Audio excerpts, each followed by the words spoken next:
aka Robbie Arturo, Wakaman International. Nem motinto, agwe. Wambe mo watem yile samoro. Wambe mo wanto iye katie. Wambe mo watem yile samoro. Wambe mo wanto iye katia.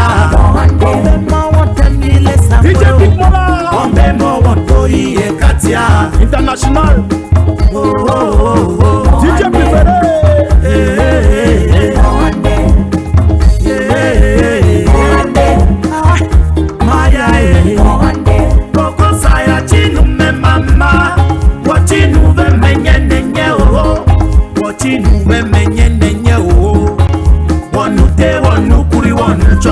The Prince Maz Tanji, Maz Tanji, Arab Money, Business Tycoon, Mano.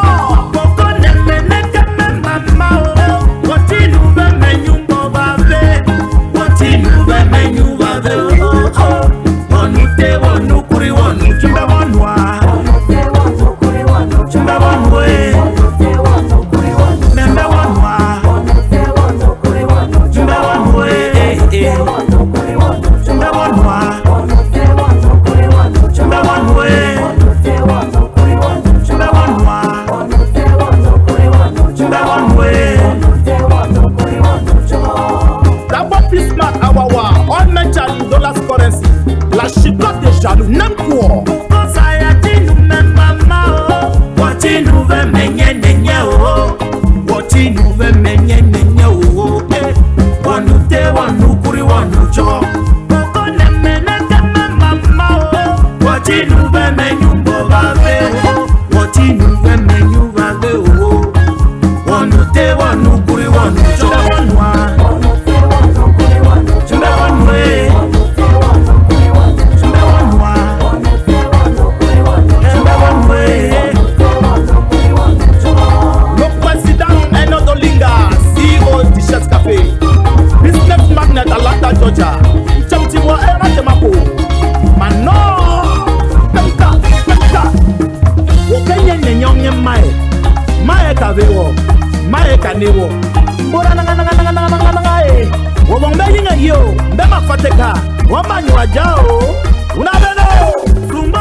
A single mistake, no make error.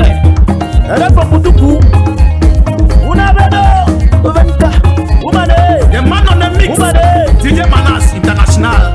Una vero, che, una vero, che, una vero, che, ella puede.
Hello, fellow Amazonians. Good afternoon. Good afternoon. It's nice to be with you again today. This day of Monday, uh, August the 22nd, 2022. I am Mike Chuzi, and I will be your host. As you well know, it is election time in Amazonia. It is election time in Amazonia.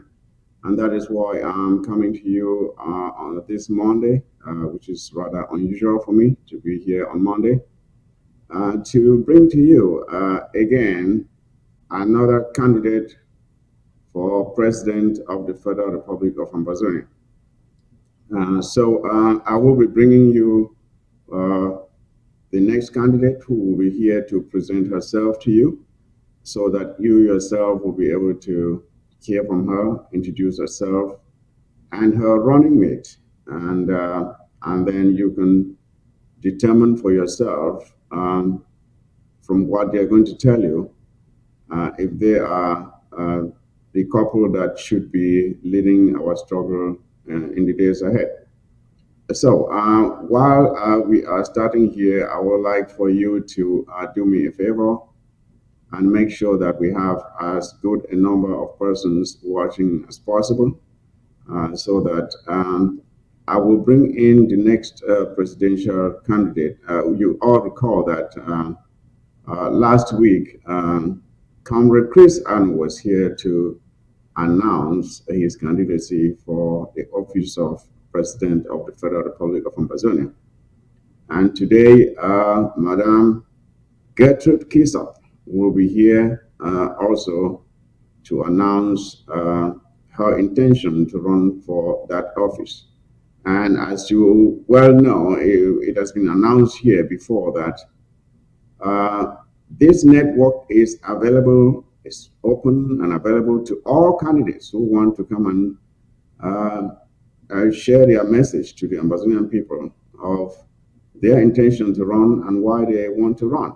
So nobody is barred from coming here. And let it be clear to all Amazonians that it is open to everybody to come here and announce their intention to run for president of the Federal Republic of Amazonia. And let there be no confusion or mistake out there or wrong messages out there. To the contrary, I'm saying it here that this network is open and available to all candidates to come and present themselves to the Amazonian people. So they will be able to judge for themselves who to choose to be our next leader. Now, I would like for us to, I'd like to do some salutations while you make sure that the numbers climb so that we get this message before I bring in the presidential candidate. So I would like to send some greetings to the various towns in Amazonia. Our democracy is in full display in front of the world to see what the new Amazonia will be like. We will not be a lawless country. We will not be a country that talks about democracy in name only. Can you imagine? Can you imagine what La Republic is thinking about today? Can you imagine that? Have you ever seen uh, any presidential election in La Republic de Cameroon where the candidates come forth and debate the issues in front of the people so the people can know exactly what they're planning to do and in order to choose who their leader will be? Has that ever happened? Have you ever seen Paul Biya come out and stand with any other presidential candidate to debate? It has never happened because whatever they are practicing there is not real democracy. We are practicing real democracy in Amazonia, and we are just setting the example for how it will be once our independence is actualized. So that is the essence of this exercise. Some people don't understand it. We are setting the pace for future elections and how our leaders will be chosen henceforth. So, fellow Amazonians, I would like to say greetings to you. If you are in Manfe, I say hello to you in Manfe. In Kumbo, if you're in Kumbo, I'm sending greetings to you in Kumbo. please share the link. Let's get the numbers rising. If you're in Kumbo, I say greetings to you. In Santa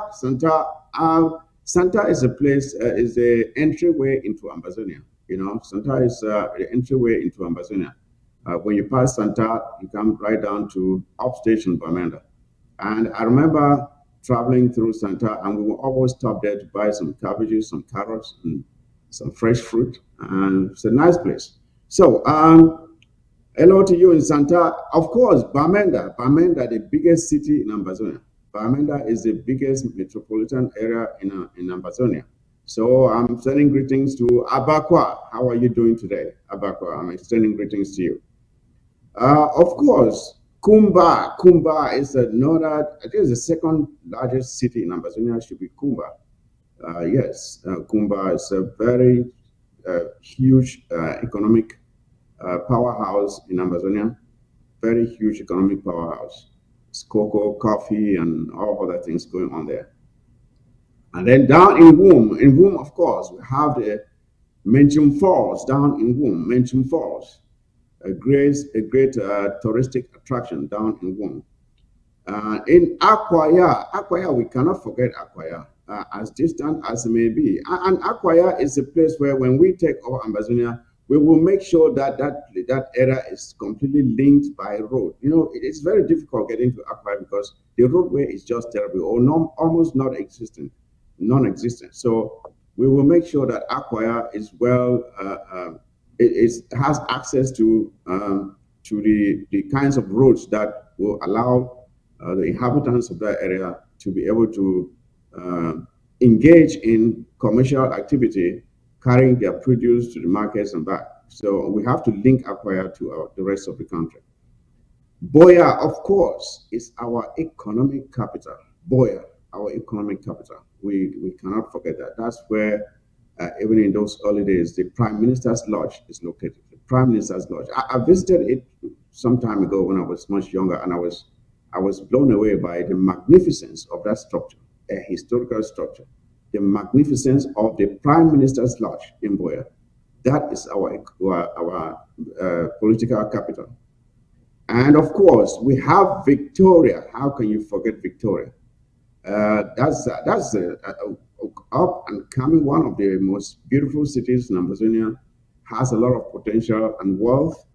And unfortunately, this city has been invaded by a lot of public citizens, and it's almost as if they own it. We are going to take back Victoria. It belongs to us. Sonara is there, and they're taking all the oil and everything, and we are not seeing any of the process. Everything is being siphoned to La Republic of Cameroon, and we don't have any of it. That is going to change once we take back our territory. That must change. We have to take back Victoria. It belongs to us, and not to La Republic. I hear Okalia Balai is building a hotel there. We will see how that goes. We will see how that goes once we take back our country. And Dub, of course, Dub Plains, a very suitable place for growing of rice and Dub Plains. And unfortunately, recently we learned that the rice farms in Dub have been auctioned to the Chinese. Can you imagine that? We spend a lot of money each year importing rice. Can you believe that? And yet we have these farms right there in Dub that could be exploited. We could cultivate our own rice right in Amazonia. We don't need to spend millions and billions importing rice when we can grow our own rice. But a lot of people come out and take it and give it away to the Chinese so they farm and then sell back to us at marked up prices. That has to change. That has to change. And of course, we have a Kondo Titi. A Kondo Titi is down in the southern zone. A Kondo Titi. I think that's in Indian, if I'm not mistaken. Yes. And then, of course, we have Muyuka. Muyuka. I once attended a teacher training practice session in Muyuka. At that time, it was difficult to have portable water. I don't know what the situation is like now. It was just difficult to get potable water in Moyoka at the time. I hope that the situation has changed. That was several years ago, but I hope the situation has changed. These are things we have to focus on and improve, and make sure that our citizens have access to these basic needs. Basic needs. Uh, a the gateway into Nigeria from Manu, a Umoja. That is how you, from a Umoja, you get across the Mfum Bridge into Nigeria. I passed through that road quite a few times, and I went to Nigeria to do some shopping. And you could see the marked difference between the roads when you cross from Umojok into Nigeria.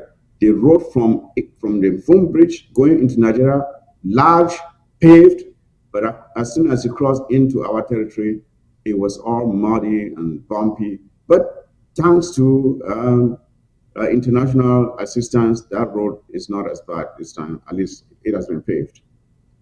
Now, of course, we have Indu, extending greetings to you, Indu. Batibo, of course, we know in Bamenda we normally have some good wine coming from Batibo and other good stuff. And of course, Bali, uh, staple food is, I think, Fukon, yeah. And of course, Bafoot, where I chew, is the staple food, and my hometown, my home tribe, of course, Bafoot. Very proud, and I'm glad to come from Bafoot. Yes, of course, we are not forgetting Widikum. We cannot forget Widikum. They have some good palm oil coming from Widikum. Yes, palm oil from Widikum. Yes, those are the few places I can remember, I can cite at this time. Well, you can tell me where you come from. Maybe I can extend greetings to you. Fellow Ambazonians, I don't know if the numbers are good enough now, but at any moment, I will be introducing Madame Kisob, the presidential candidate who is running, hopefully to replace President Iya Maranta, who has been in service now for about 6 months. I mean, 5 months and counting. 5 months and counting. And Madame Kisob Gertrude says she wants to be the next person to lead Ambazonia. So she can tell you why she thinks she is the one to lead Ambazonia at this time. I think we have the numbers climbing. We have the numbers climbing. Madam Kisob will be in very soon. Please, let me just give you a few more minutes, just a few more minutes, and Madam Kisob will be here to talk to Ambazonia as to why she wants to be the next president. And fellow Ambazonians, I know some have said, "Oh, but why all this at this time?" There is no good time for this exercise. Whenever you decide to schedule it, elections are a contentious exercise. Emotions sometimes run high. But all I can say is this: however passionate you may be about your candidate, just make sure to be civil when you're talking to your fellow comrades. It's not a war, but it's a war of ideas. Let me put it that way. It's a war of ideas. Let the person with the best idea win. That is how it is. If you have the best idea and you are able to put it out there as eloquently as possible, and a lot of people buy into your idea, then you become the next leader. So it is not by force. You cannot compare someone that, oh, you must vote for me or this and that. You cannot go threatening people that they must vote for you. No. You convince them. You convince people. You don't threaten them, you convince them. You make them believe that you are the best person for this and that reason. That's how it works. So let us just be civil with each other. Before the elections, we are comrades. After the elections, we have to remain comrades. And as I've said, I know sometimes passions run high, and because of our willingness to see our candidate win, sometimes we say things we shouldn't say. But when you realize that you've made a mistake, please just reach out to your comrade and say, I'm sorry, I didn't mean it. And then we get over it. Because when we allow such attitudes to persist, then the enemy will come in and capitalize on it to further divide us. Let's be mindful that La Republica has always wanted to divide us. They always want to see us fighting with each other. So we shouldn't give them the room to come in and do that. Let's try to be civil with each other. We are Ambazonians, civilized people. We remember we had our first democratic election in Ambazonia was 1954, I believe, with a peaceful transfer of power. A peaceful transfer of power. There was no fighting. When I say no fighting, that means there was no animosity, at least not that much as you see in other places. And power was handed to the next leader. It happened very peacefully. Let us replicate that example to show how mature we are, that we are civilized people, we are mature people. We are ready to lead ourselves. We are ready to lead ourselves. So, without any further delay, ladies and gentlemen, I would like to bring in Madam Gertrude Kisob, the next the presidential candidate to who is hopefully going to lead Ambazonia going forward. So let me not get ahead of myself. I'm not trying to get in trouble here. I'm not trying to get in trouble here, fellow Ambazonians. Yeah, she is the presidential candidate, not yet the president. So bear that in mind.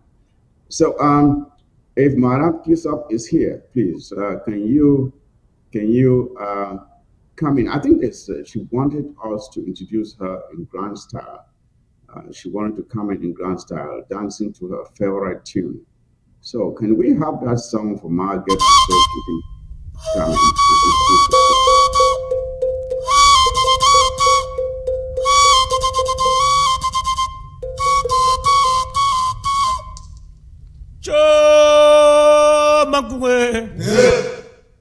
Tawuna for Makuma Chuela, a Chukui Chue, Gamma Conte Carela, Chom Macumbadam Care, Chom Bagatuatime, De Wola, was a Bama and Bemo.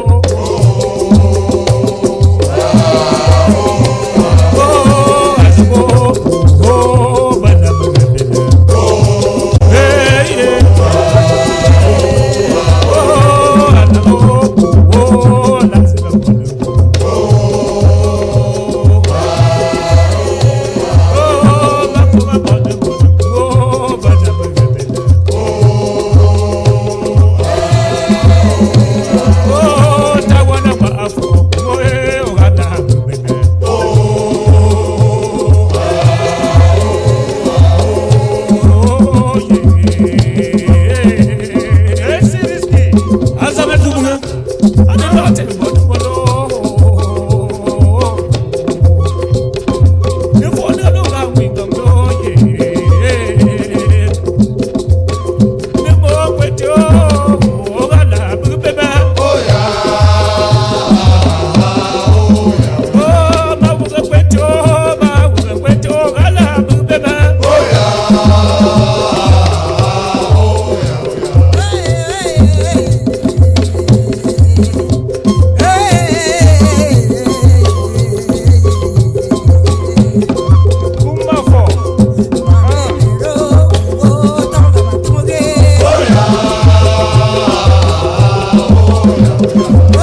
Wait. Thank you so much. Thank you so much. Ah, yes. Greetings, That everybody. was Uh-huh. that was splendid, my Gertrude. Thank you. Thank you. Mhm. Mm. So, yes, fellow Amazonians, here seated is the second presidential candidate, Ma Gertrude Kisob. She will be introducing herself and, of course, her running mate. So, Ma Gertrude Kisob has decided that she wants to be the next president of the Federal Republic of Ambazonia. So, without much ado, why don't we give our ears and eyes to Margaret to tell us why she wants to be the next president of Ambazonia and what she intends to do differently. So, if you are ready, Margaret, then it's all yours. Mhm. Thank you very much. Greetings to all Ambazonians, especially those who are on ground zero and are refugees who are all over the world. I want to thank you for tuning in today to listen to me. My name, as you heard him say, is Margaret Kisob. And the reason I am running for president is because I want to restore the statehood of Amazonia.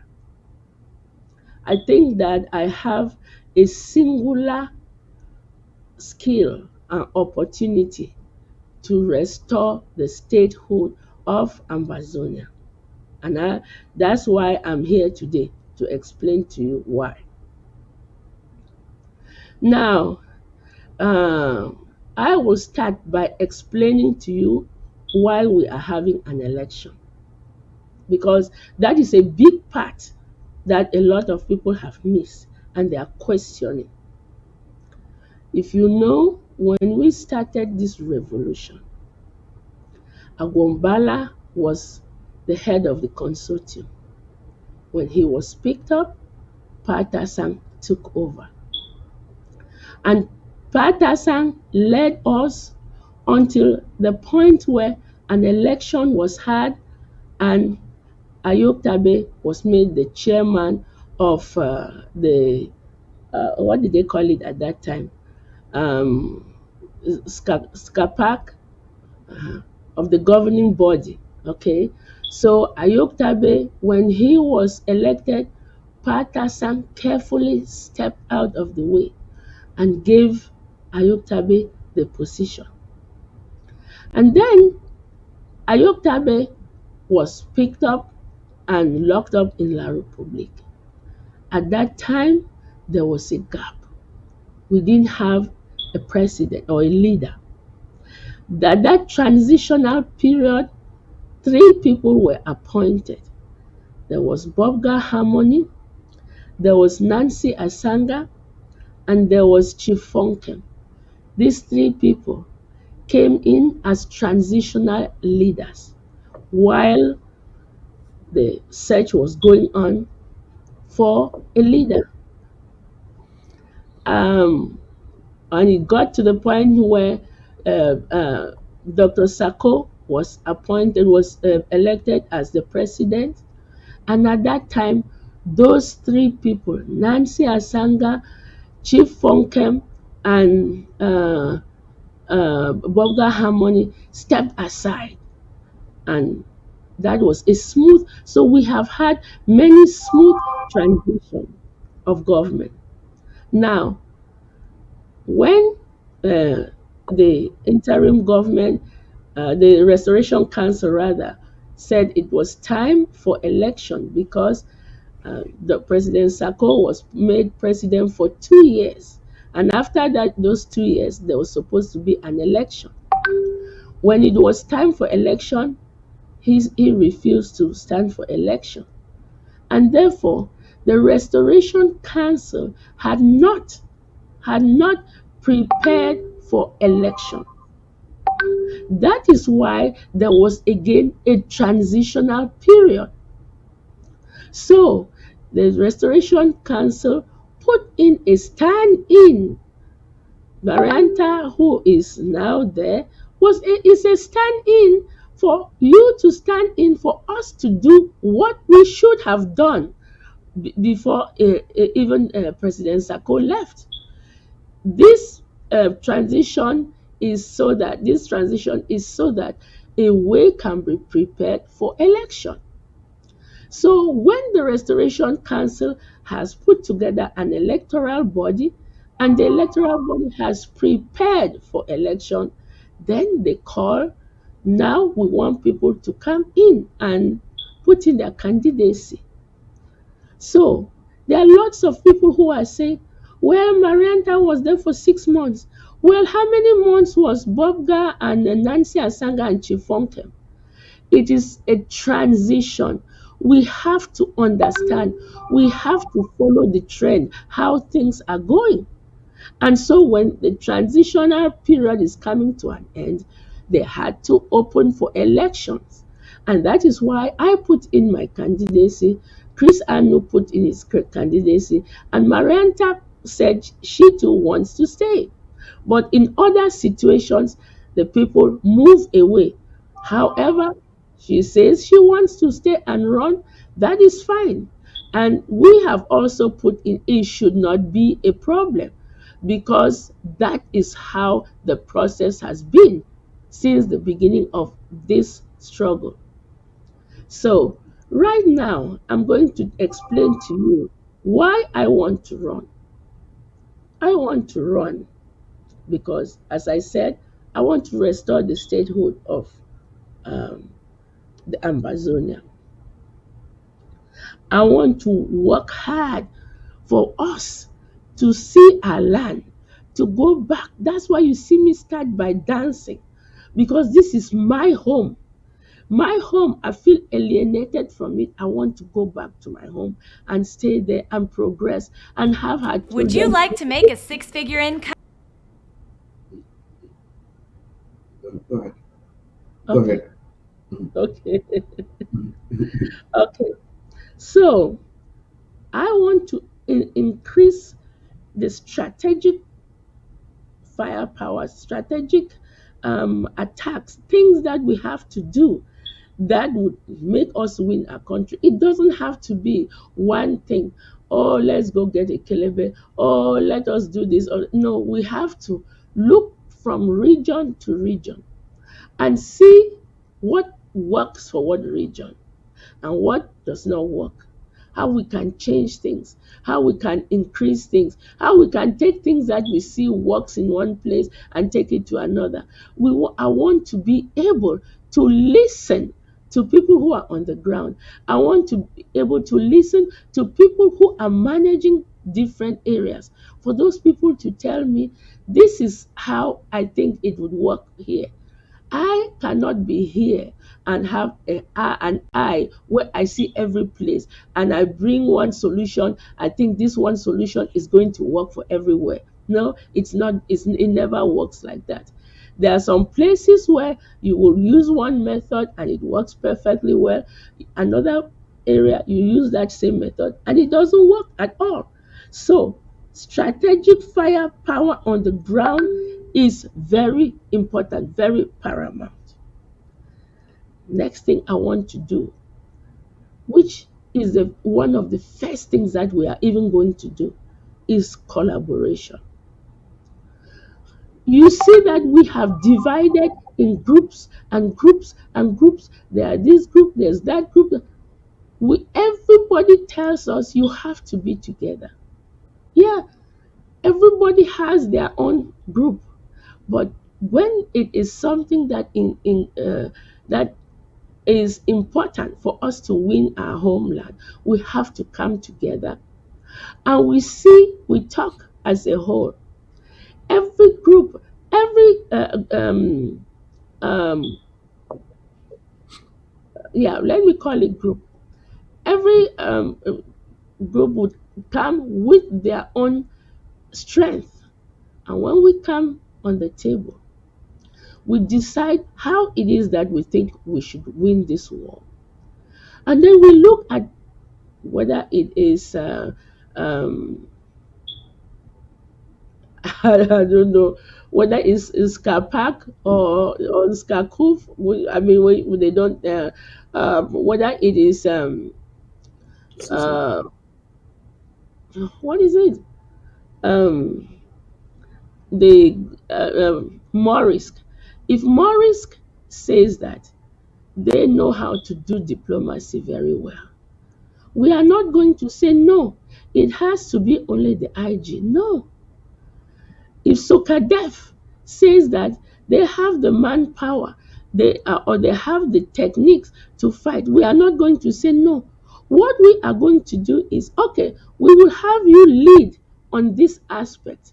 If we have somebody else comes in and says, I know diplomacy, we will say, okay, you will lead in diplomacy. All the other people will send a person or two to join you, but you will lead because you have that knowledge.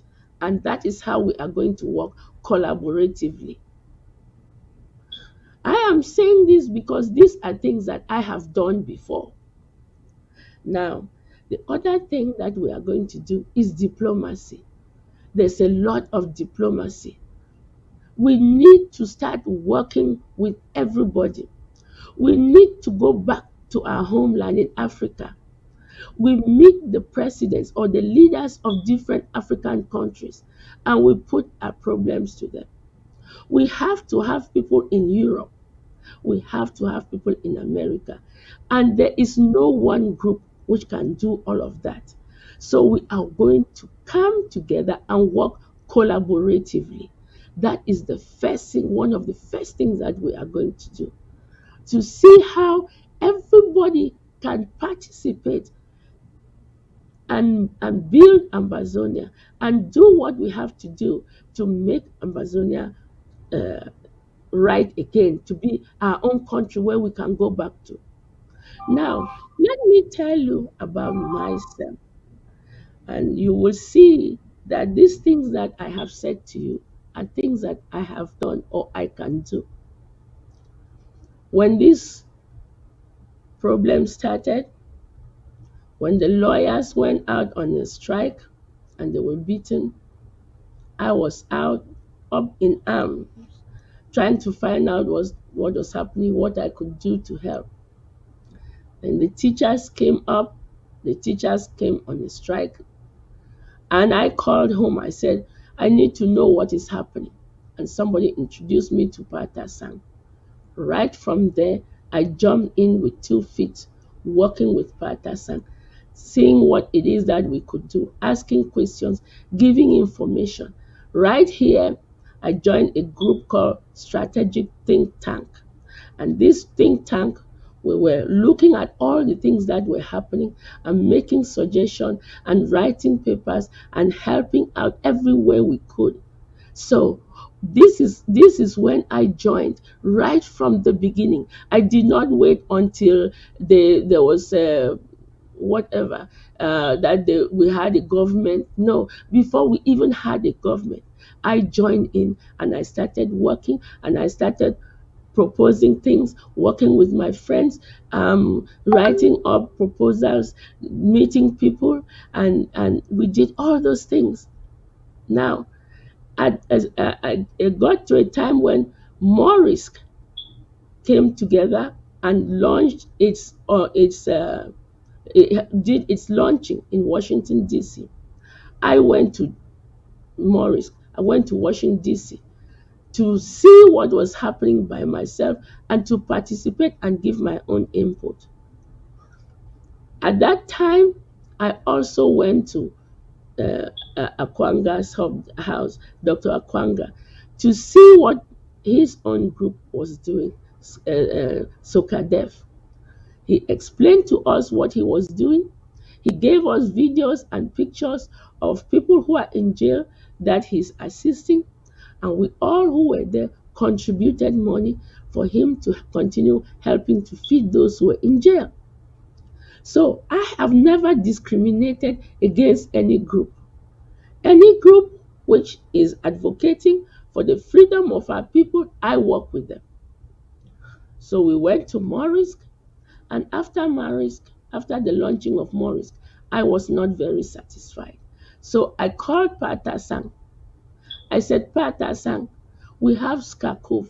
Why don't we make Skakov uh, in every county, every state in America should have a branch of Skakov so that people will see that this is the national group. This is the leading group. Patasang said, wow, my dear sister, that is a good idea. Why don't you help me? And I worked with Dr. Shemlon to start putting that together, trying to identify those states which has many Amazonians and asking them to form groups. And after that, they had conclave. I sent the document to the conclave. They sent it back saying they wanted regions. And we had a group, but one person and I, the two of us, sat down and for a week we drew the plan for breaking us up in regions and countries so that we can be in manageable groups. And that the reason that we came up with that plan was because there was so much information. There were ideas all over the place, and everybody was getting frustrated that they have ideas and nobody's listening to the ideas. So, with having uh, putting ourselves in groups like this, information from the ground will come up and we will take it to the head and say, this is the idea that my county or my region has come up with. This is what my country is suggesting that we should do. That way, information is broken down in small groups and it is easy to disseminate. And then when the people at the top come up with an idea how they want us to do something, they tell us, we can disseminate it going downwards so that everybody gets the information, knows what is happening. And so that is what I did. And that system is still in place. And then Dr. Sako, when he took over, he brought the idea of a local government and county. At that time, we had our own election in Santa, and I was made the first chair in Santa. And then, we have 7 local governments in Meza. And then we had to have now a county seat. There was a county seat. The people who started the county said they did not want the local governments to be autonomous. And I said that is not how it has to work. The officials who are in the local government have to come to the county level and tell them what is happening in the local government. And so that if anything is happening in the county, we will take that information. What decisions are made will be taken to the local government. However, the people who were at the head refused. And we stayed, and I refused to work with them. I tried to explain. I explained to some other local government chairs, and they saw that there was confusion in the way that it was existing at that time. And 4 other local government counties joined me, and we were 5. And we decided to start a new Mezam County. And I was made the first county chair, first Mezam County chair. And I worked so hard with my other colleagues. And it was a tough work, but we put our hands together. All the other chairs worked with me. I came up with ideas on how to put us together so that we can collaborate. And we did it so well. We have all our chairs together. We had all the secretaries, the people in finance together, the people in resource mobilization together, so that if they said resource mobilization, all the resource mobilization people in Mezam will get together and provide the service. If they said we need something in defense, all the defense chairs were in one group, and they will come together and work and tell us what they needed. So that was a neat program that I worked on, and my people worked with me. And up till today, Mezam is one of the best organized county because of that system that we put together. Now, while in Santa, we have a problem in Santa that we do not really have boys who work, who defend us. I did not sit down and say, I am not going to do anything because we don't have boys. I sent my boys for training. They didn't succeed. We had many problems.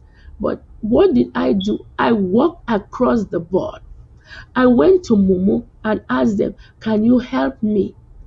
The Momo said they would help. They did not help. I went to Ngokutunja. How can you help me? Ngokutunja said they will help to train some of our boys. At one time, Ngokutunja sent their boys to come to Santa and train our people. I needed help to carry out action in Santa. Our boys were not able to. I went and brought boys from Ngokutunja to come and carry out actions in Santa. So I work across the board. The important thing for me is that we should be doing something, carrying action. It is not a matter of me consolidating power and sitting there and saying I'm the chair, I'm the this, and just answer chair, and people bring problems and I said no. No, I helped. I help even people individuals in my community, in my Santa local government who had problems. I had one lady who lost 150 cows. She came to me. I called my people. I talked to them. I did everything possible. They will return. I had a lady whose house was ransacked. Some boys came and stayed in her home, in her family home. She called me and I called the boys and I said, no, you cannot do that. So I work with everybody. The Santa people are full of good-hearted people who contribute money. We made it a point of duty to help other countries who needed help. Now in Mezam, there was a time when Bafut was attacked seriously, and there was panic all over. What did we do? We said, let us put people out from all other local government to help Bafut. We cannot leave them by themselves. We asked if people from Momo could help and cause a diversion, attack on that end. We did everything. I do not feel like I have to sit in one place and get praise and say I am the chair. No. And that is the kind of activities that I have done that I'm going to bring. I listen to people and people tell me what their needs are. We in Santa have contributed money for so many causes.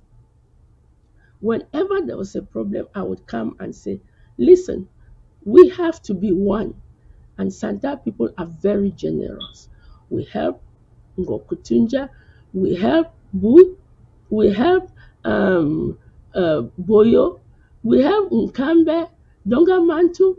Everybody that needed help, we help. And there were times that I did out of my own pocket. I noticed that Bui is working very hard, but maybe sometimes they don't have enough funds. And Santa came out on multiple occasions to help Bui. Besides that, I myself, I took my own money, I gave it to Bui. I will tell you that when this struggle started, I was with HSS. And the place that I was placed to take care of is Bui. I went out to community, not only our own people, went to another community from Nigeria, and they gave me money, and I assisted the people in Bui who were really having a hard time. I continued to raise money and help Bui. Not too long ago, somebody told me that a boy had been arrested and locked up. I called my Bui people. I said, Bui, you people are my people. When I cry, you need to listen to me. And a boy has been picked up. Can you find that boy? That boy.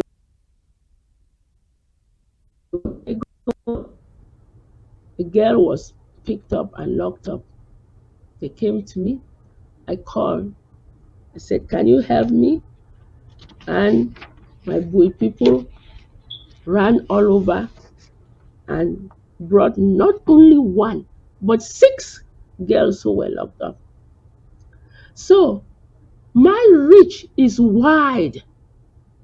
I have done it. I don't want to come and sit here and be saying, oh, the Secretary of State in this is not doing this. The communication director did not talk. No, we are not here to talk about offices. We are going to talk about what we can do for our people. And I'm here to tell you that I am the person who has done. I had a lady call me once and she said they killed her brother. Please help me and find out who has killed my brother. I said, my dear sister, your brother has been killed. What good would it do if it is waste of energy? Let's just make sure that it doesn't happen again. Not too long after that, she called me. She said another person has been caught. Normally, when they tell me, I go to my defense chair and I tell them. And sometimes they take a long time, sometimes they are fast, sometimes it's difficult. And I know when you do this kind of work, you know some of the boys on the ground. I called one boy, I said, listen, there's a woman here whose brother has been locked up. Please help me look for that boy. Because this woman just lost a brother. If she loses another member of her family, it will be devastating. And the boy said, I know, ma. Wait, tomorrow that boy will be released. And the boy was released. And this is a fighter. I asked that lady, can you give me something to give that fighter to appreciate the fact that he was able, whether it was he who held that man or it was somebody else who held. Let me tell him, this is what I can do. If you need help, ask for help, Papa. Don't catch our own people and lock them.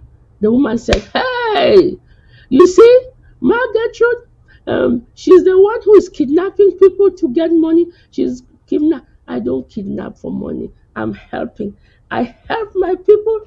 I help my people. Recently, a guy called me. He said, there's a girl here and she had a husband. The husband has been killed. He's a fighter. He was a fighter. He was killed. The woman is pregnant. The family is not accepting her. How can we do? I said, where is the woman? I sent him money from my pocket. The next 2 days, he sent me a picture thanking me. Ma, thank you. If you did not send that money, I don't know what we would have done. This woman was ready to have a child. She has had the child and it's thanks to you. Send me pictures, send everything. I said, okay. When that woman is strong enough, call me and I will give her some money so that she can do some business. Those are the things that I do. Those are the things that I want to do. I have boys who were in Gokutunja who would call, Ma, we don't have granite. I will take my own money and send. They will buy. And there are people who will tell you that these are things I actually did. I don't want to come and sit here and tell you people, the Secretary of State, we will do paperwork like this. No, the paperwork is not important. It is the activities. What is it that you can do for your people? And these are the things I'm telling you. I want us to carry missions. I want our boys to carry missions. I want our people to be safeguarded. I want us to make sure that those people who are on ground one are not just sitting there vegetating. I want those people who are internally displaced to learn some skills so that by the time that this war is over, our people will come home and be able to do for themselves. Those are the things that I want to do. It's not a matter of, oh, I am from here, I am from there, I am this or I'm that, I'm the Secretary of State, I am the director, I'm the this, I give orders and people did not follow my orders. When you are a leader that you claim that you're leading the people, you have to listen to the people. During this transitional period, we have had a lot of problems. Why? Because our transitional leaders came in with ideas in their head that this is how it has to be done. Fair enough. Nobody is going to go into an office without an idea what they want to do. Now, when you get in, you have to try your plan that you had in your head. If your plan is not working, then you have to ask, you have to change. Right now, the banks their coffers are empty. Why? Because nobody is satisfied with the activities that are taking place. There are no activities. The money that was contributed, the money was used in the wrong way, and people are not pleased. So people are not giving money. Now, ask me, when you take over, what are you going to do to make sure that we have money? The first thing I want to do is I want to go from state to state, from county to county. My vice president and I will be going on one direction, he will be going on one direction. We will be going and seeing our people and let our people know that we are ready for them. We want people to give us ideas. It is not that we want to come and impose. We want to hear what you have to offer, what you think is the right way. There are many people who are in this IG. There are many people who are out of this IG who would like to join, but they're not joining because they don't see any movement. They don't see anything happening.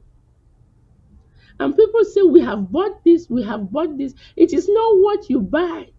Is that thing that you have bought, is it something that can be used? Is it being used? Not even if it can be used. Is it being used? If it is not being used, why should you buy more and more of what is not being used?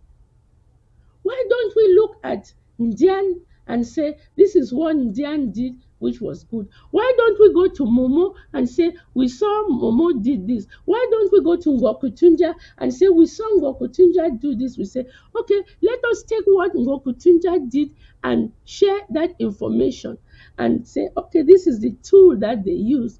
Let's ask the people in Momo, why don't you use this tool? Because Ngokutunja had used it and it's working. And that way, people do what is working. We need to do what works. It is not a matter of saying, I have an idea because I am the president or because I am the secretary of state. I have to put my foot down. It is only my plan that has to go. When that plan is not working, then you make people not contribute. Nobody is going to contribute their money into something that is not working, into a failed government. So I want to go from state to state and talk to the people and get ideas. What do you think we should do? What do you think we should do? What do you think we should do? We put together those plans. We come back and now we have like a national conference where other people, Skapak, Sokadef, Morris, whichever one, they'll come together and we put them together and we say, these are the plans that people suggested. How can we put them together? That is how we collaborate. That is how we collaborate. We are not going to tell somebody, no, I don't want Sokadef to be Sokadef. Come and join IG. No, if you think, because we can divide the work so that everybody is doing a little something. So this is how I think we should manage. I have done this management before.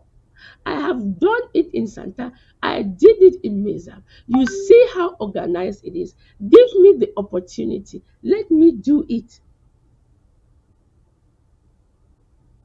Give me the opportunity. Let me put what I have done that has worked, that people have seen. We go to diplomacy. We listen to people. We go through. You come in America, you see people who are in foreign relations. We see how we can meet them. We see who comes from what state. How can you represent us? We have people representing so that everybody in the American government who has anything to do with what we are doing understands that we have a problem. So if a problem goes to the Senate, everybody who is in the Senate Foreign Relations will say, oh yes, a member of my constituent came and talked to me about this. A member of my constituent came and talked to me about it. It is not only a matter of saying we went to the street and we marched and we had flags. I want to go back to Africa, where we come from. We always say our African people don't want to help. No, because we do not go to them. I want to go out here in every community and find out the members of of a Nigerian community, the members of Ghanaian community, the members of Zairean community, and so forth, so on and so forth. We communicate with these people. We tell them what our problems are. The problem that we have is that a lot of people think that our struggle is because of language. Because we are not talking to outsiders, we are talking only to ourselves. We have to go to all these communities and tell the Ivorians, listen, I want to come to your community when you're having your meeting and explain to you what is happening in Ambazonia. And they will say, so what is happening? We explain, and they see with us. Once they see with us, they will be our advocates. They will be the ones to tell us, I will tell you who to see in my country. I will go to my ambassador. I will write to my president. I will do this. They will help us. We cannot do all the work. And you cannot have people help you when they do not know what your problems are. Everybody thinks the problem is language. It's because some people speak French, it's because some people English. No, that is not our problem. We are a people who are free and clear, who had our independence in 1961 when La République had its own in 1960. We should be free to live on our own, have our own country, and do for ourselves. These are the kinds of things that we have to explain to our African brothers and sisters. And when we do that, these people are going to advocate for us. They will tell us if they too have had problems, how they solve their problems. They will tell us who it is that we can talk to in their country who can help us. They are going to come out and assist us financially when we need finances. We cannot carry the burden on ourselves. And you tell people this is what we have to do to broaden our horizons. They say, no, let us only ask people, go and bring 10 people. Where am I going to bring 10 people from? I call my people and they tell me, I am not going to contribute because there's no activity going on. I make my own suggestions and nobody listens. We have a transition government that is fighting against the Dr. Sako's government. They left Dr. Sako, but they have not left. They are trying to do things to show Dr. Sako that they can beat Dr. Sako. My concern is not Dr. Sako. My concern is Boya.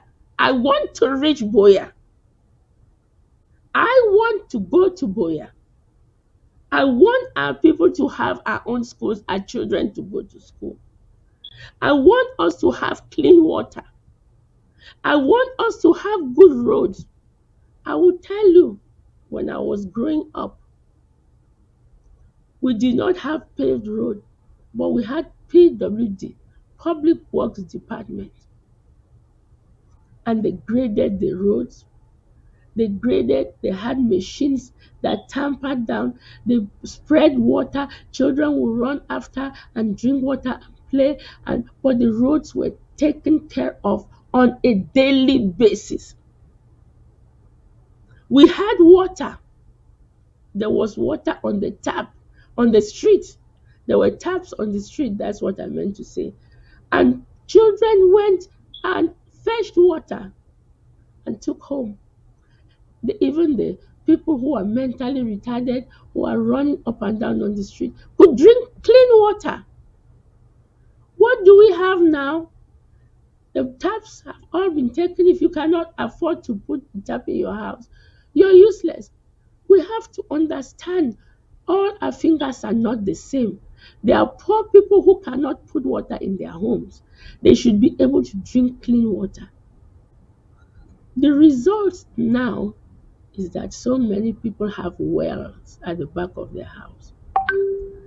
These wells, do you know how we used to bury people at the back of our houses? That these wells are going through dead people, and all the germs, all the diseases that these people had are falling in that water. People are drinking. That's how we have a proliferation of illnesses, all kinds of illnesses that we have never heard or seen before. People are so sick every day because people are drinking water that is not sanitized, that is not pure, that is not clean, that we don't know the source. Nobody is testing the wells. We are dying. Our people are dying. Oh, we are dying. Please, let us join. Let us come together and build Ambazonia. Hold our hands and build Ambazonia so that everybody will benefit. Some of us are out of the country. We go home every time to visit and come back because we cannot stay. We cannot have jobs. We cannot even create jobs. You try to create a job, they hit you with tariff. They ask you to pay so much in taxes that you cannot even sustain. How do you help yourself? How do you help your sisters and brothers? What do you do? We keep sending money and the money does not go far. You send money to help people, it doesn't go far. You get tired.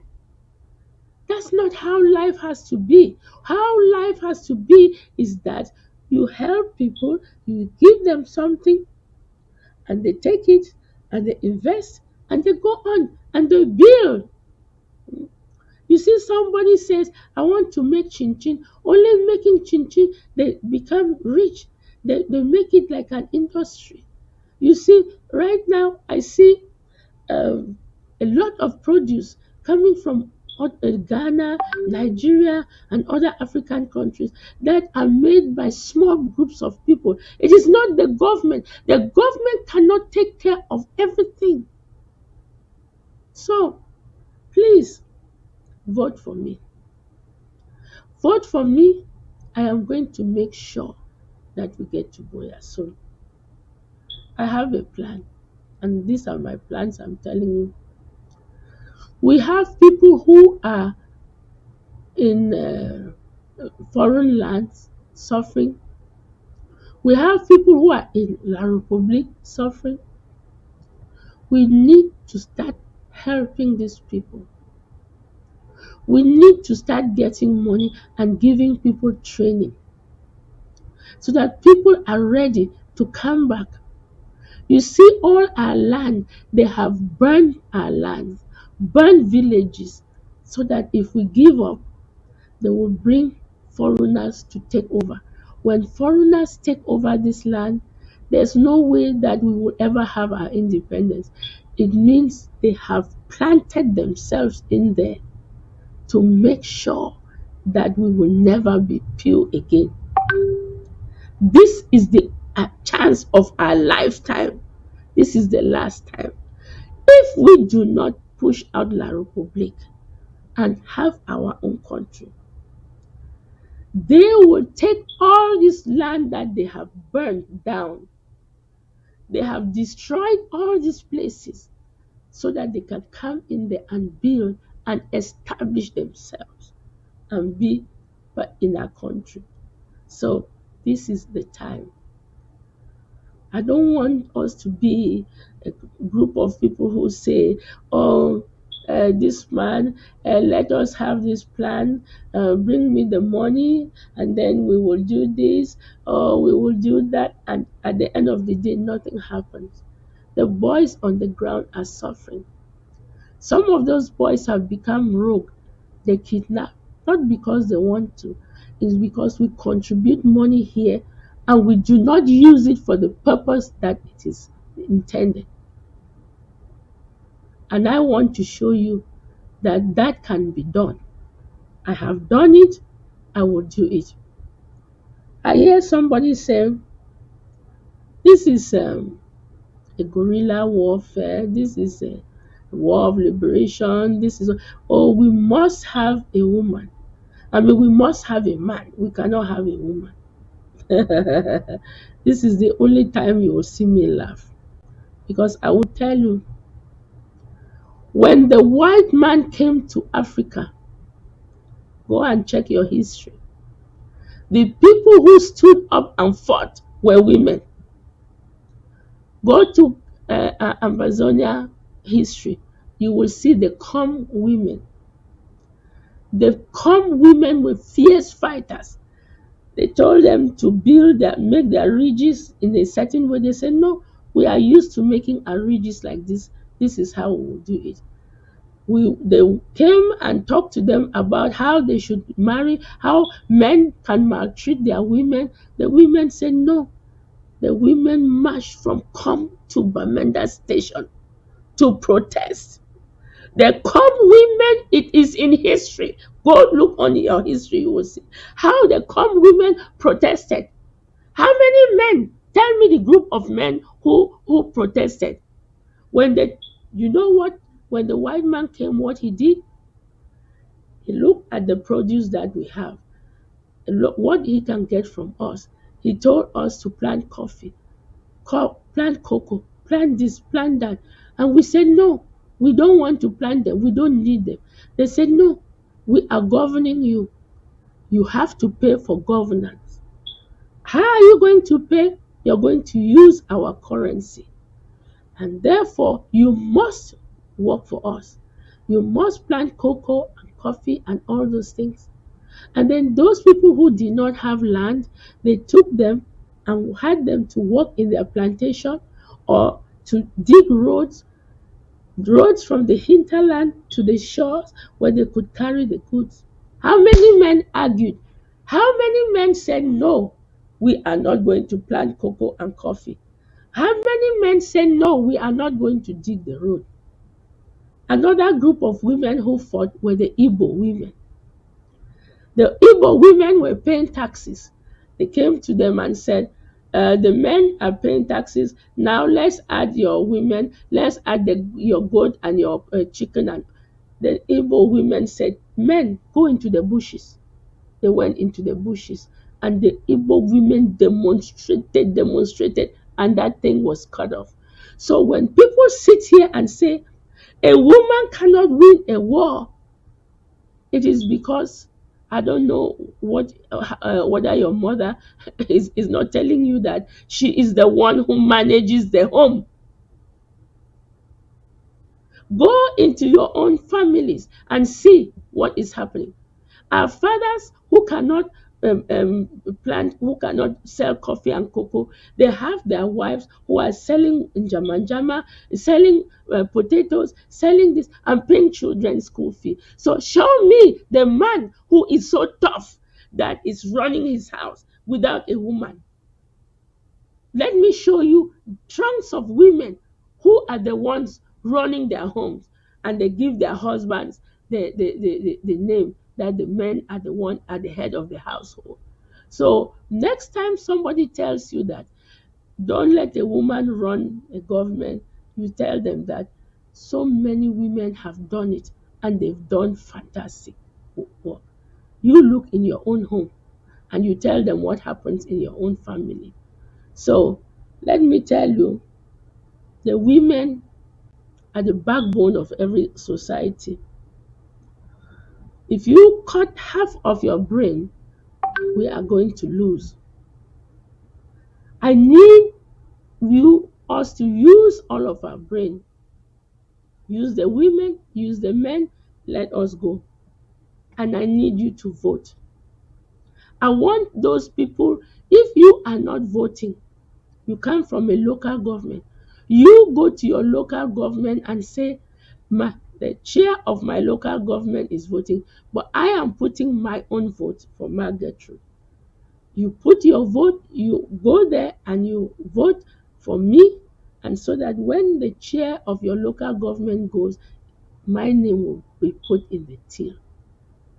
I am going to lead us to freedom. I am going to lead us to a better Amazonia.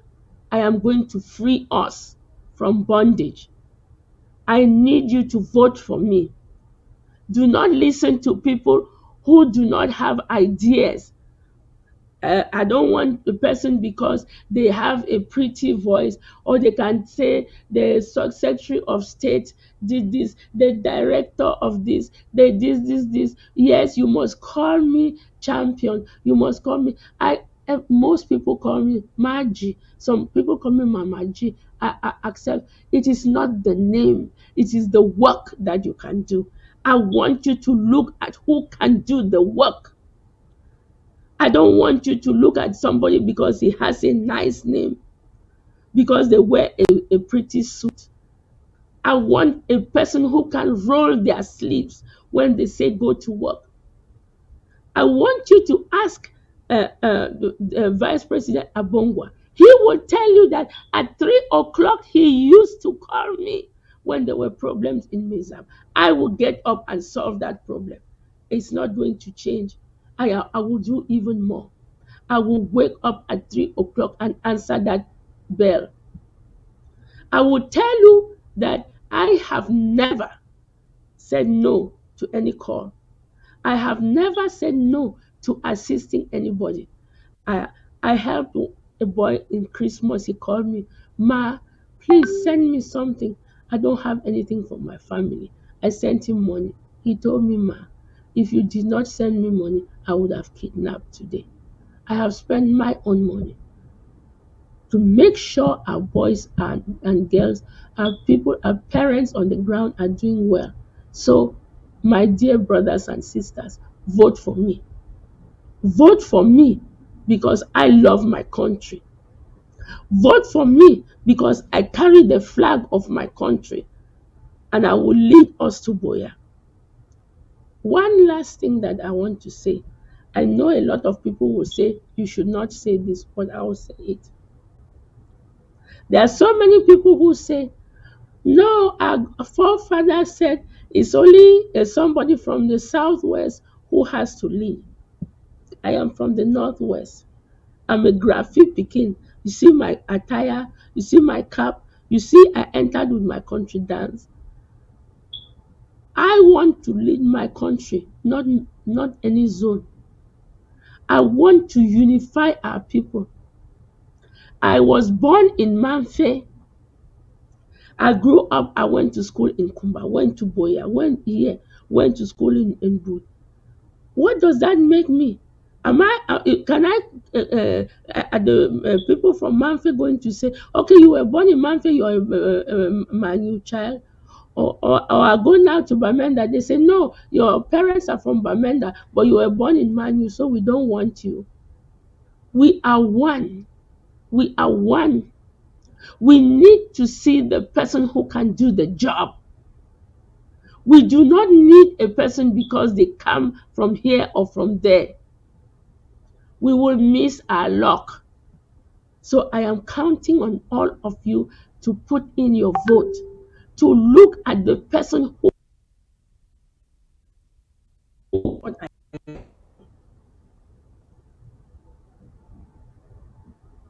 I would like to use this opportunity to introduce the vice. My vice is Maz Tanji.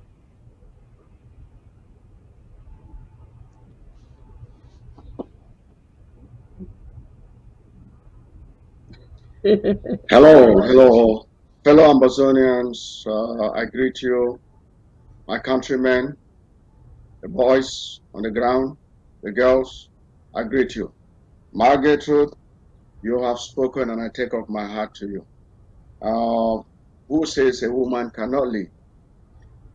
Okay. The FMAs, the generals, the commanders, the foot soldiers, I give you 21 gun salute.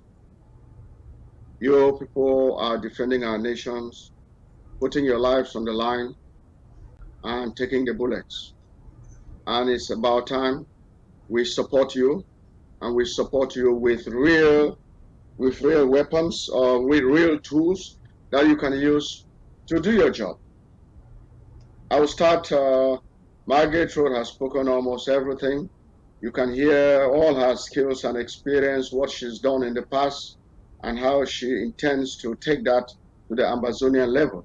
She's done a great job for Santa and for Mezam, and she's now ready to take it to Ambazonia. And as she said at the end there, it's not about where you were born or where your parents came from, is that we get the right person for Ambazonia. And Margaret Road is a lady. It's not about whether your gender, whether you're a man or a woman. It's your ability to do the job and take the 3 a.m. phone calls. Your availability to do the job, your availability to go to places, your availability to talk to foreign nations, whole rallies to sell the Ambazonian case. As we heard there, Margaret was saying she will take this to other communities. Yes, and that's our policy. Our team is Team Margaret to take on the Ambazonian mantle and lead us to Boya. I'll start by telling you a little bit about myself. I am Maz Tanji. I was in Ambazonia. I did my high school, but at 1983, we had what they brought in as coefficient. That was where I started noticing the injustice, where my eyes opened. When they brought in the coefficient, they made French coefficient 5, English coefficient 5, and maths coefficient 5. And other subjects like geography, some had coefficient 3 and some coefficient 2, but I'll focus on the French and the English so that we can actually notice the injustice. In what they call, and when I say they, I mean La République, what they call the Anglophone zone. In the Anglophone zone, French was made coefficient 5. English was made coefficient 5. So you had to work hard to learn English as much as you learn French to pass. In the Francophone zone, however, French was coefficient 5, English was coefficient 1. Means you don't need to do anything in English. Even if you fail English, it didn't really matter. I mean, how could they say that we're one people? People who call themselves federalists, I don't know what they're really thinking. But that's when my eyes started opening, that there was something wrong here. Because I hated French. I hated French, and I just attended the French lessons to pass. Not because I attended it to learn the language. It was just so that I could pass. Could have my good average and take the number that I wanted to take. Okay, fast forward. Since some people talk about this revolution. They joined the revolution in 2016. In 1994, I was the treasurer for Southern Cameroons in the UK, SCNC. When Foncha Muna, Munzo, Ambassador Fossong, Molanjo Litumbe, when they left the United Nations in 1985, they passed through London. I was the one in charge of providing their accommodation and any bills that needed to be paid. We were working so hard with people like, well, a lot of people in the UK. It's not a long time, but the name will come. Yes, so we worked hard to make sure they were fine. And so that just shows us that I've been in this revolution right from the 90s, not in the 2016 as 2016 was the last straw. It wasn't the real cause of the revolution. was the last straw. Okay, I'll now fast forward. When this started in 2016, I helped a lot of our comrades in the UK, educating them why we're in this revolution. Because 2016, as I said, was not the start of the revolution. So I had to tell them a lot of history and educate them. We went to a lot of rallies in the UK. I can remember Commonwealth Institute, the French Embassy, the La République Embassy. We went to demonstrate and lots of things. So I've been very active in this revolution there. I moved to the US and we became very active in Florida. When President Sacco visited Florida, I was the one who actually organized his reception and everything. The hotel where he would stay, I was in charge of paying everything. Not that I didn't pay from my pocket, I organized it. But a lot of the money came from my pocket also. So you will see that I've been in this revolution for long. And I am still going to be in this revolution until we get to Boya. I fully support and endorse my leader, the one called president, because we are in a revolution, comrades, ladies and gentlemen. We are in a revolution. We don't need a president. We need a revolutionary leader who will take us, who will do everything that it takes to take us to Boya. Boya, our freedom is the destination. Not being called a president, and you cannot take somebody's call. A comrade calls you to give you an advice or talk to you. You say, I'm not taking your call because you didn't call me president. No, that's rubbish. Please, pardon my French. Even the low person that you think is low may have an idea we should just change this game. We will not be afraid to knock at any door, and we'll knock even 10 times. When one door is open, the path to Boya will become easier. It will become a lot easier. And we cannot stop because we've knocked at 10 doors and they didn't open. We will keep knocking. We will knock and knock and knock until it opens. As my leader said earlier on, my leader, and I urge you all to vote for her because she's the rightful candidate. What she said earlier on, we'll be touring. We will not be a leader who cannot travel abroad because they don't have the right necessities. We will travel to any nation in any corner of this earth, which will give us the possibility of getting to Boya sooner. While we'll be touring the states of the United States, we'll be touring Canada, we'll be touring South America. One person may go to Europe, tour Europe. There's the United Kingdom, the Great Britain. We'll go there. States in Africa, we'll go there to make sure that we get this support. We get all the collaboration and everything that we need to get to Boya. There's no halfway house here. It's all or nothing. As Ertrude has said, it's all or nothing. If we do not prosecute this war to the end now, we should know that the future generation are finished. We will have no opportunity to do this again. This war could have been started in the 90s when SDF, when things happened. But at that point, the youth wing wanted to go to war. They wanted to go to war because they had had enough.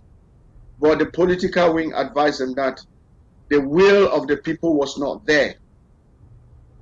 This time, the will of the people has come into play, and we must see it through. Otherwise, La République will wipe us out. There will be no Ambazonia to ever fight for again. So, my people, this is not a joke. When it comes to supporting the revolution, we need to support this revolution. And let's start by showing our support to this revolution by voting Maz Tanji as our president. She's an iron lady, ladies and gentlemen. She is an iron lady. And I take my hat off to her. She is an iron lady. So let's give her that opportunity. She's shown it in Santa. She's shown it in Mezam. She's shown that she can work across the board in Bui, in Ngokitundia, Momo. Let's give her the opportunity to work across the board in Ambazonia and also across the board with all the different factions. We are very fragmented at the moment. We're fragmented, and the international community is calling for unity and collaboration so that Ambazonia people can talk like one voice. And it's about time we get a leader who is prepared to go and knock at any door and not go and say, I am president and you need to come and talk to me and call me president before I listen to you. No, we're all comrades in this. We're all comrades, and I would urge my leader that when she wins, she should forget about that name president and be called comrade. She should call comrade. We're all comrades, because sometimes the word that president name goes over our heads and we start thinking that we're on high horses and everybody has to come and bow to us. No, we are all comrades, and let's treat each other, whether they're in this IG or they belong to, I hear they call some people Kundengi IG or Sako IG. We're all comrades. We're Ambazonians. When La Republic comes with those their thugs to come and burn down houses and kill our boys, they don't stop you and say, hang on, do you belong to Sako IG or Seseko IG or Marantas IG? They say you're Ambazonian. And we need to start demonstrating that within us. And that's how we get to Boya. Not by saying, well, you know what, I belong to this IG and we have the biggest population or support, therefore everybody else must come and bow to me. We don't need Akwanga to come and bow to us. We're all comrades. Sukadev don't need to come and bow to this IG. We're all comrades. And when we go into the room or into the tent to talk about the policies or the strategies that will take us to Ambazonia, we should treat each other as equals. We're all comrades and we're fighting the same thing. The only condition for deciding who can come to the tent is whether, one, you believe in the total liberation of Ambazonia. Two, you're fighting the real enemy, La Republique, the Blacklegs, not our brothers, not our comrades who are fighting this war. Anyone who is fighting our comrade, I don't think they deserve to be called Ambazonia. Anybody who's killing our own time, they must prove that they've changed. Yes, even Paul did change on his way to Damascus. So if people come and demonstrate and see the light and say they've changed, they'll be accepted. I'm sure St. Paul somewhere is on his way to heaven, if he's not there already, because he did change and he did a lot of work for the Christians. And if our comrades who are not doing the right thing can prove that they've changed, demonstrate that they've changed, we will welcome them with open arms. So that's not a problem. But to say that you're not going to talk to somebody because they didn't call you president or they didn't go to follow the protocol, go and ring my Secretary of State and my Secretary of State will call me. No. The president, the leader whom I'm proposing that they should be called comrades, should pick up the phone and call Comrade Akwanga, to call Comrade Bohebet, to call Comrade Mark Barata. Don't wait for them to call you. We are Ambrosonians and we need to be proactive. Maz Gertrude has demonstrated that, yes, we will collaborate and cooperate with everybody. She will not wait for those people to call her. She will pick up the phone and call her. I will pick up the phone and call them. All those things. And this government, our government will not be a one-man decision government. It will be where we come into the cabinet or to a group, whatever we choose to call it, under the tent, and we put proposals on the table. We look at the pros and cons of each and every proposal, and we will pick the best one that serves the Ambazonian people. We've seen where state money, Ambazonian money, has been used to buy material. Yes, we've raised some money, a little bit. We've used that money, however, unwisely. We've used it to buy material and send to people who don't even know how to use those material. And we've seen them gathering dust. We've used it to buy material which are incomplete. I hear from the ground that some sticks with no heads. Sometimes I hear those words, sticks with no heads. Why on earth would you buy a car without an engine? Why do you buy a stick with no head, comrades? Is that a wise way to spend our money? I say no. If we have to buy 2 sticks with 10 heads, let's do so. It's more productive. It's what works, not what you bought. You need to buy what works for the people. If it doesn't work for our boys and girls who are putting their lives on the line, then you are endangering their lives.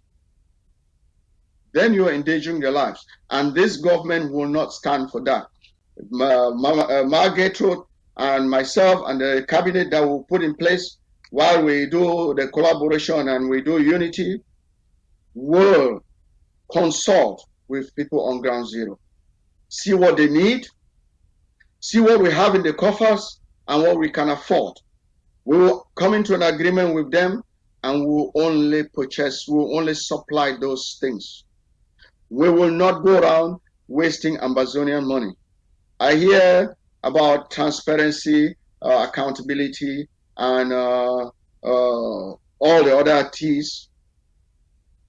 Transparency means you are what you buy, you show people know about it. They know how much it costs.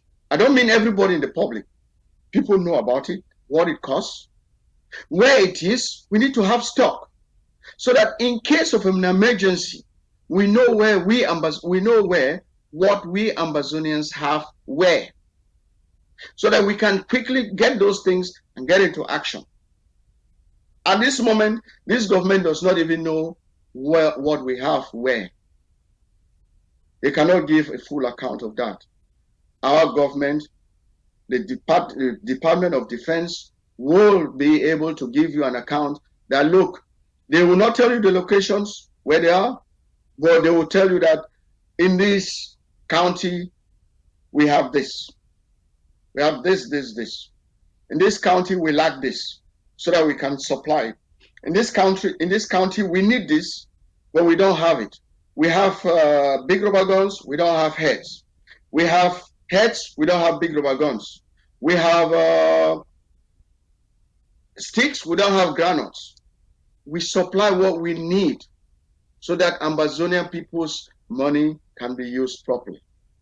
Coming to money and fundraising, ladies and gentlemen, that has been the weakest part of this current administration.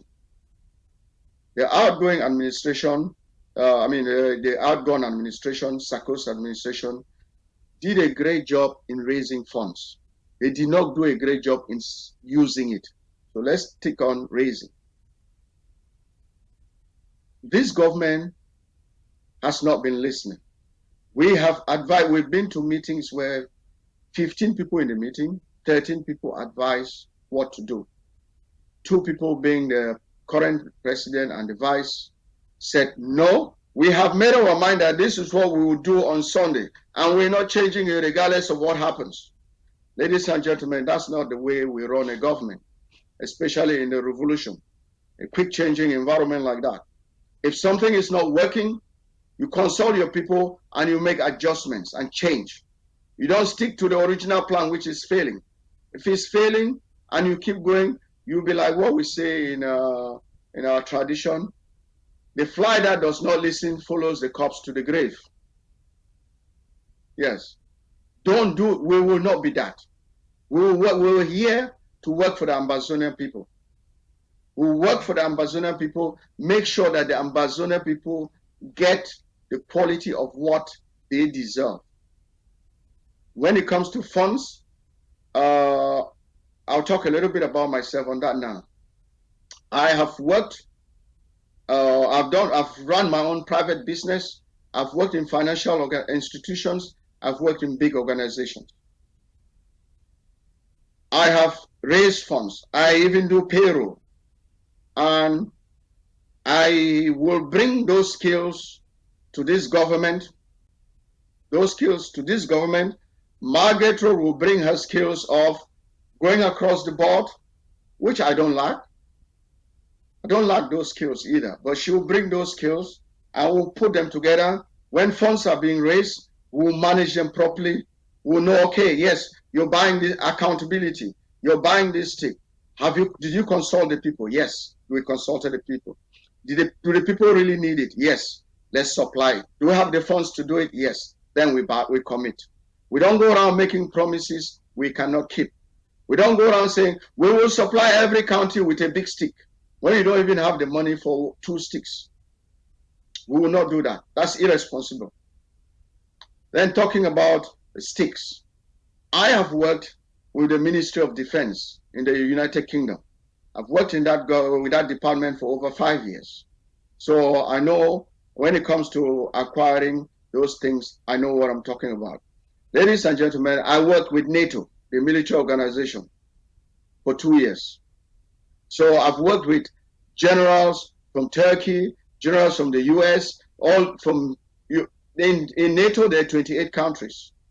Not all countries had the military capability, but the ones that did, we worked with them. So I know what I'm talking about.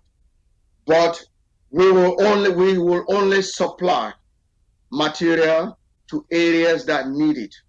We will also have stock. We will have stock of what we have. I'm not talking about that we have 10 granules. No, I'm not talking about those stuff stock. I'm talking about the big sticks, the big sticks, the sugar cane, all those type of stuff. We will know what we have so that when it comes to the point of needing, we will know where we can pull things from to make sure we don't lose time. Time is money. Time costs us our freedom. We cannot lose any more time on this. We need to be in a position that whenever the moment comes, we will be ready. 3 o'clock in the night, we will not say, look, I've got a busy day tomorrow. I've got a busy schedule tomorrow. No, there's no busy schedule because we are committed to this cause full time. Ambazonia cannot be treated as a part-time country. It cannot be treated as a part-time nation where we want a part-time leader. If you have a part-time leader and you come to me and I'm your part-time leader, you say, well, Maz, Comrade Maz, let's go and do this. I said, well, by the way, I'm rushing for my full-time job, to my paid job. I'll come and look at it maybe when I finish at 3 o'clock in the morning. Where would I lead Ambazonia? Is that what we really want? I said, no. We want an Ambazonia people in place. I don't want to call it government. Leaders in place whom when they called for something that this needs to be done, oh, Margaret Road, you're needed in New York on Friday. You can get to New York. Not say, well, I need to go and see my boss. I've got a schedule. I've got a class to teach, or I've got this to go and take permission. We don't want that type. Ambazonian people, if we want this independent and we want it really quick and sooner, we should stay away from those type of leaders. It will only delay us. We should look for a leader. I'm not calling, if a leader is in full-time job now, and they say, or a candidate is in a full-time job, and he or she promises that if elected, they'll give up that full-time job to become a full-time leader for this revolution.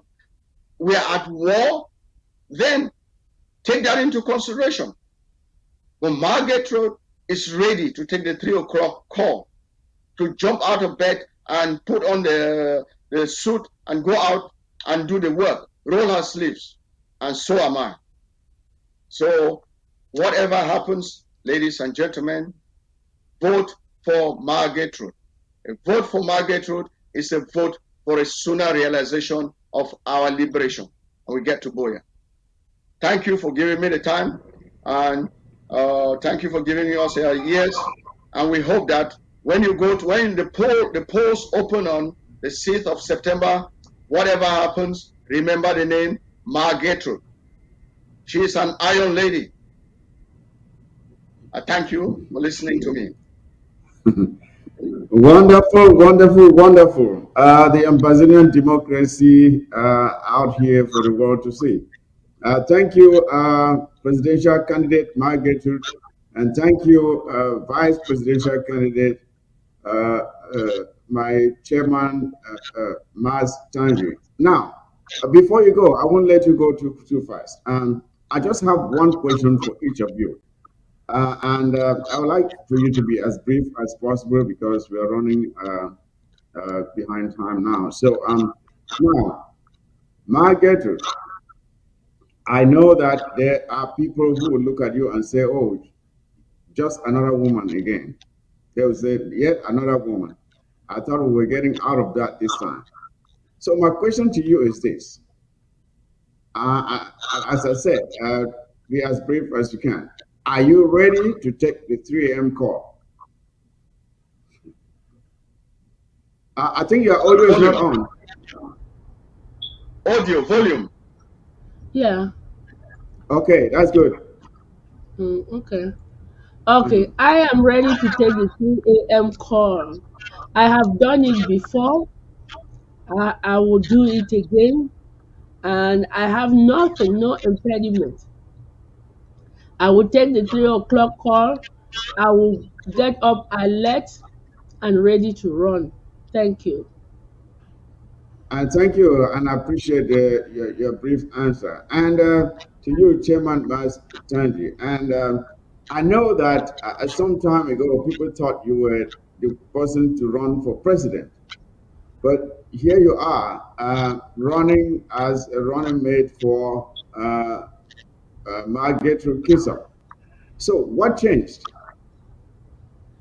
Okay, very important question, an interesting question, and I think the Ambazonia people deserve to hear the answer to that question. Mhm. Um, this revolution is not about an individual. It's not about me being fighting for me.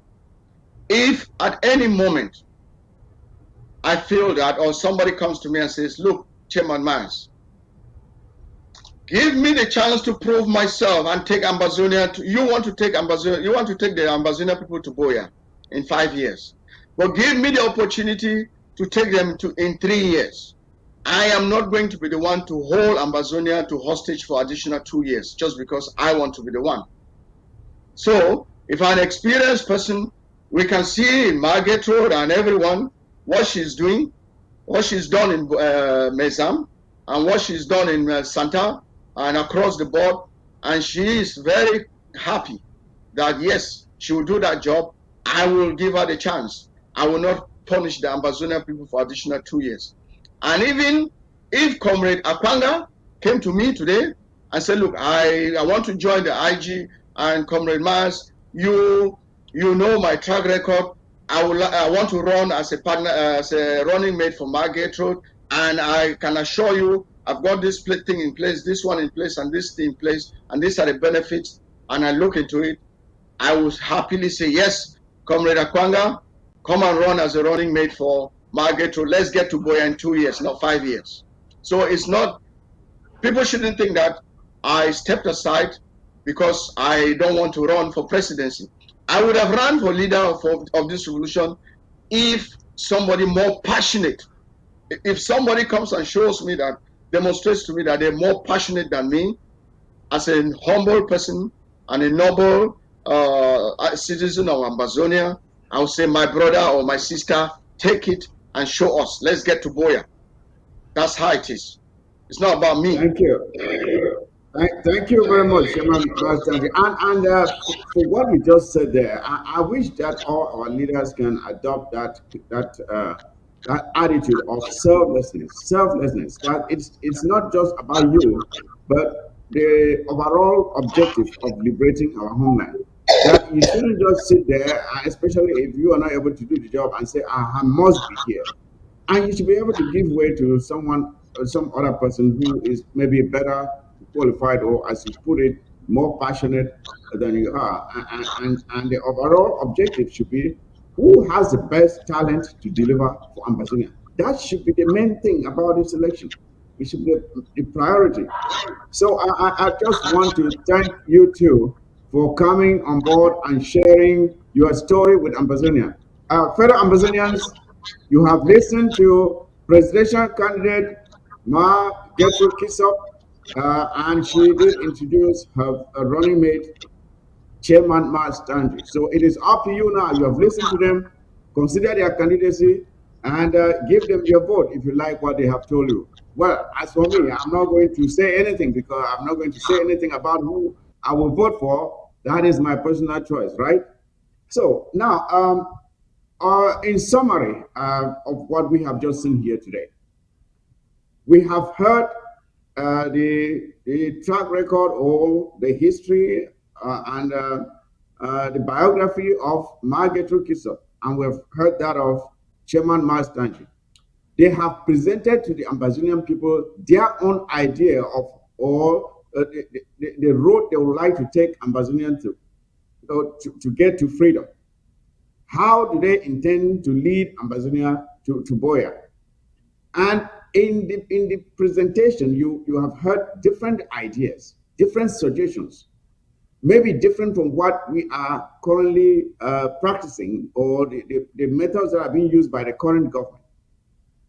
The good thing about this exercise is that we are now exposed to other ideas, other ways of doing things.